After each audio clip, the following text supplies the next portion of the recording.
Pourquoi la Coupe du Monde au Qatar pose problème? La décision de faire ce mondial là-bas divise tellement que plusieurs voix publiques commencent à se faire entendre pour parler de boycott. C'est le cas de l'international allemand Philippe Lahm ou encore de l'acteur français Vincent Lindon. On se laisse dévorer par l'argent rouge de sang. Des milliers d'ouvriers sont morts sur les chantiers, les conditions de travail des salariés sont catastrophiques et le bilan écologique est clairement mauvais. Alors on va en parler.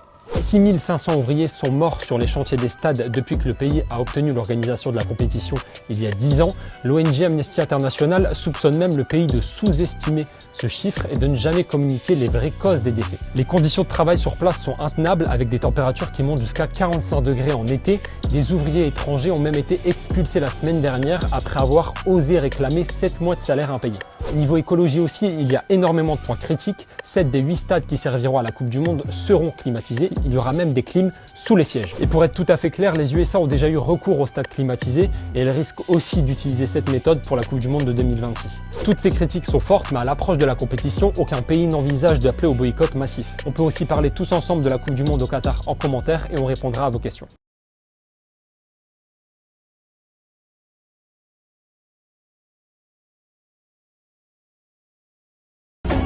القهر مع وداع يلوع عساه يا حالة الموجوع حروقه ماني طافي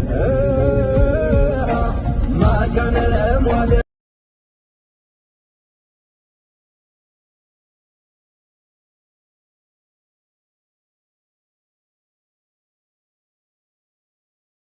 Un travailleur qui a enchaîné, comme j'ai pu en rencontrer au Qatar, 9 mois de travail d'affilée sans un seul jour de congé et qui meurt dans son sommeil d'un AVC. Il n'y a pas d'autopsie qui est pratiquée sur son corps, donc on considère que c'est une mort naturelle pour quelqu'un qui a entre 30 et 40 ans. Il n'est pas comptabilisé comme étant mort sur un chantier. Et donc ce chiffre de 6500, il a le mérite d'avoir éveillé les consciences, mais en réalité, il est clairement sous-estimé. Un autre chiffre qui est encore plus étonnant, c'est celui de 10 000 morts par an dans la péninsule arabique, donc dans tous les pays du Golfe. 10 000 travailleurs asiatiques, pas africains, 10 000 travailleurs qui disparaissent chaque année dans les pays du Golfe.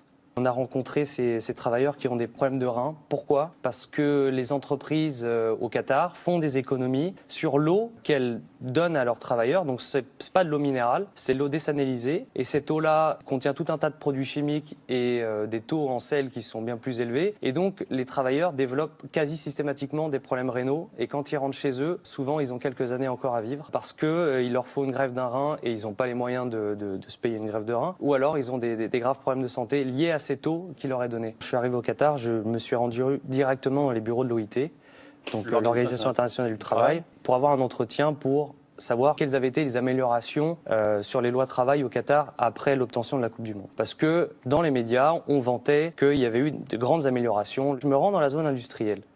Et ce que j'ai vu, c'est glaçant. Ce que j'ai vu, c'est inimaginable de la part du Qatar. J'ai vu des travailleurs qui avaient faim, donc qui n'étaient plus payés depuis des mois, et qui mendiaient. La mendicité est interdite au Qatar. Hein. Mais vous vous rendez compte, des travailleurs qui mendient. J'ai vu des travailleurs qui étaient dans leur chambre, alités, blessés à cause d'un accident du travail et leur entreprise refusait de payer leurs frais médicaux. Donc des gens dont les jambes pourrissaient, etc. J'ai vu des travailleurs se shooter également, consommer de la drogue pour oublier leurs conditions de paria. Mais je me suis dit, mais c'est inimaginable. Et je ne pensais pas découvrir ça au Qatar. Et ça existe. Je pense que on n'a pas badiné avec le mot esclave et je pense qu'il est tout à fait vrai, vu la violence et l'acharnement qu'il y a sur ces travailleurs au Qatar, mais aussi dans la péninsule arabique.